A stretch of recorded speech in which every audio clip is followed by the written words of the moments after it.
That on? Does it just have the original Fresh Prince of Bel-Air episodes? Come on immediately.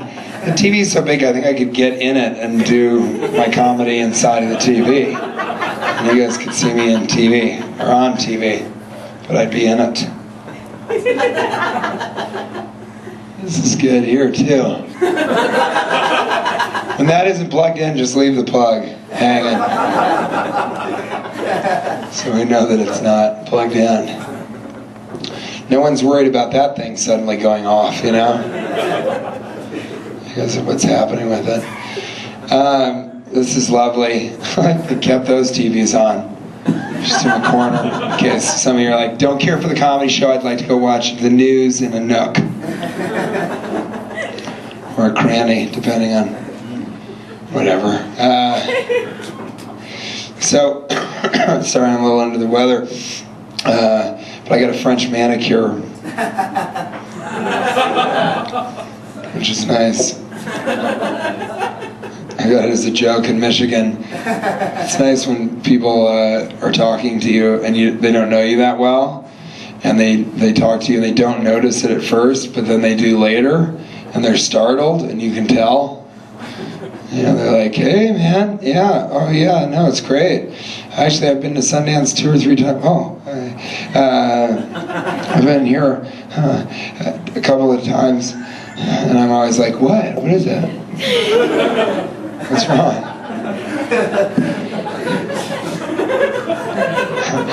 So I've been traveling lately.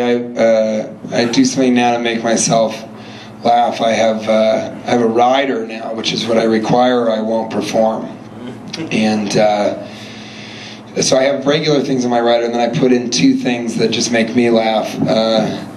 I require I will not perform a microphone stand, a stool, bottled water if it's available, and I also require a terrible turkey sandwich, and then in a parentheses next to that it says open to interpretation.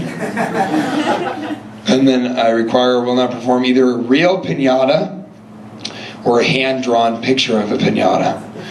I do this for a few reasons. 1, I think it's hilarious. 2, it's easy to do. A terrible turkey sandwich, open to interpretation.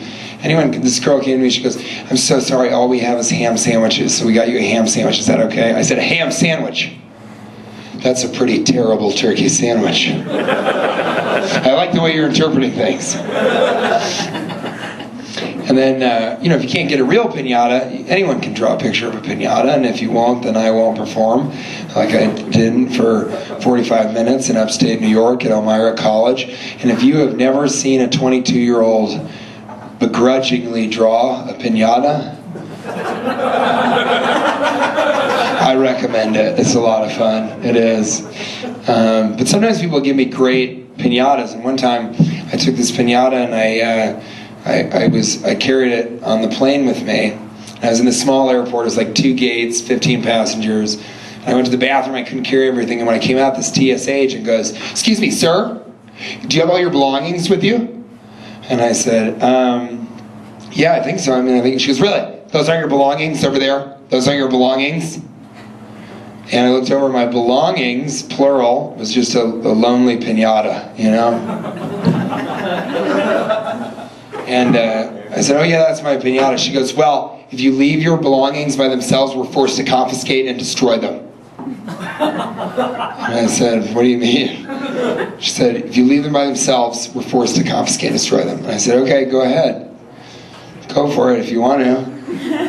She said, I don't want to. We're forced to. You should know that. And I said, well, you should know this. 1, I don't care about those belongings. I don't even know why it's plural. Are you counting the legs separately? Yeah. And so you can confiscate it if you want to.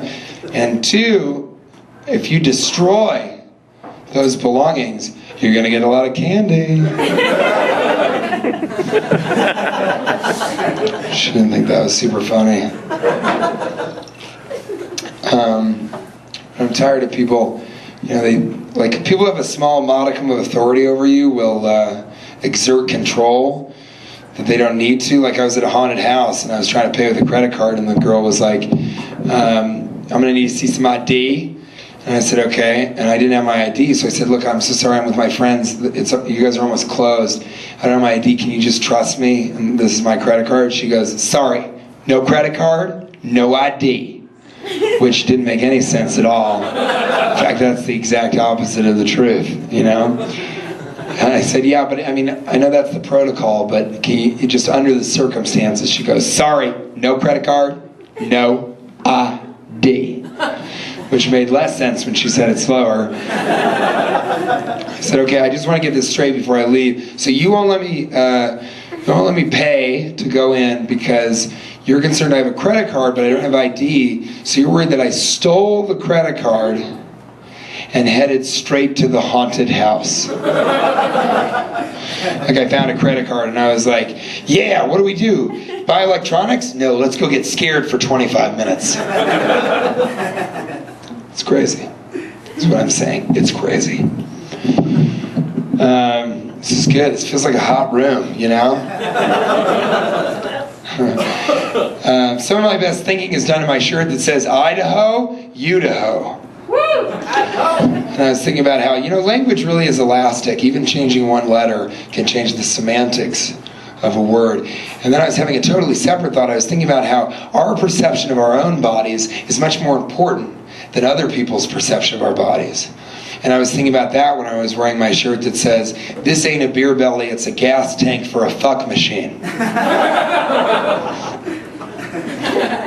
I guess what I'm saying is t-shirts can tell you a lot about a person. I saw a guy in a shirt that said, warning, choking hazard, and then there was an arrow pointing down. That tells you a few things about that guy. One, he's got a killer sense of humor, am I right?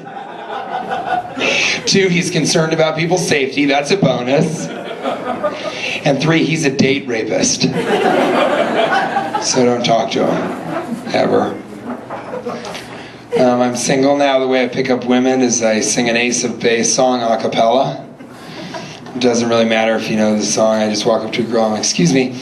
Oh, I saw the sign and it opened up my eyes. I saw the sign. Life is demanding without understanding. I don't know the rest, but by that time they're in the fucking car. You know what I mean? This woman wouldn't let me hold her baby the other day because she said I was too drunk. Okay, first of all, don't bring your baby into the bar. Am I right? Second of all, if I'm drinking malt liquor at a playground, that's considered a bar. Do you guys ever say something and you regret it right afterwards? I do that all the time.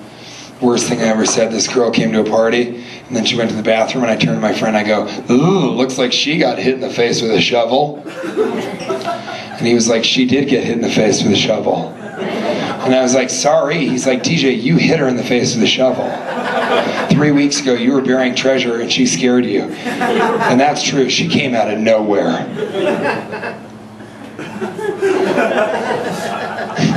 Good, I feel like you guys are really responding to the abstract stuff.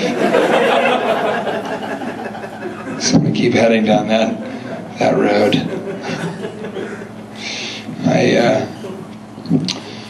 I smoked some marijuana. I'm probably going to smoke some later. I have a prescription for marijuana. It's for anxiety. I had a lot of anxiety about getting arrested for marijuana.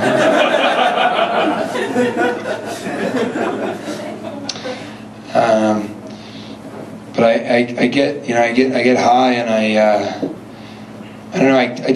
I speak more formally than you should because I'm always worried people are going to know I'm on drugs. But I speak so formally that no one would talk like that unless they were high. So I was at a hotel and I called the front desk because I couldn't figure out how to get to the movie channel to work.